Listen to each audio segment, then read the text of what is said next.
మెదక్ జిల్లా నార్సింగ్ మండల పరిధిలో గురువారం నాడు ఎంఆర్ఓ ఆఫీస్ ఎదురుగా వడ్డెర కాలనీ వాసులు చెట్టు కింద పంచాయతీ నిర్వహిస్తుండగా అకస్మాత్తుగా చెట్టుపైనటువంటి కందిరీగలు కోతులు చెట్లు కొమ్మలపై దూకడంతో అకస్మాత్తుగా వాటిపై దూకడం చెట్టుపై నుంచి పెద్ద ఎత్తున కందిరీగలు గుంపు లేచి అక్కడ కూర్చున్న వారిపై పెద్ద ఎత్తున కందిరీగలు దాడి చేయగా స్థానిక ప్రభుత్వ హాస్పిటల్కు తరలించారు. ఇక డాక్టర్ రవికుమార్ వైద్య బృందం బాధితులకు వైద్యం చేయించి 108కు కాల్ చేసి మెదక్ ప్రభుత్వ దవాఖానాకు తరలించారు. గాయాల్లో విద్యార్థులు, వృద్ధులు, పెద్ద వయసు వాళ్ళు గాయాలు పాలయ్యారు.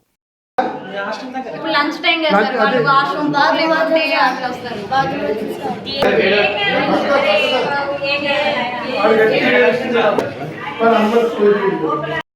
అందరికీ నమస్కారం.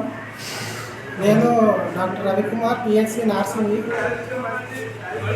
ఈ మధ్యాహ్న వేళలో కొంతమంది పేషెంట్లు తేనెటీగల కాటు వల్ల చాలామంది తేనెటీగల బారిన పడి ఒక 8 మంది దాకా మన పిహెచ్సికి రావడం జరిగింది.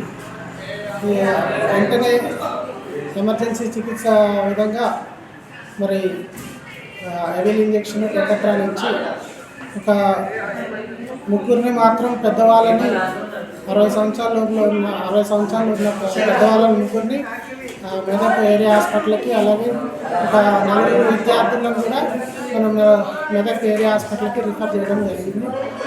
అందరూ స్టేబుల్గానే ఉన్నారు. 24 గంటల పర్యవేక్షణలో ఉండాలి కాబట్టి మనం మెదక్కు పంపించడం జరిగింది, మెదక్ ఏరియా హాస్పిటల్కి పంపించడం జరిగింది.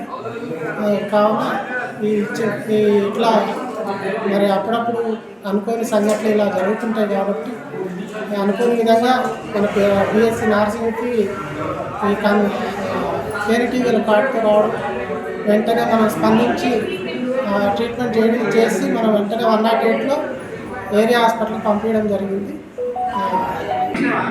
మరి ట్రీట్మెంట్ కోసం సహకరించినందుకు ధన్యవాదాలు.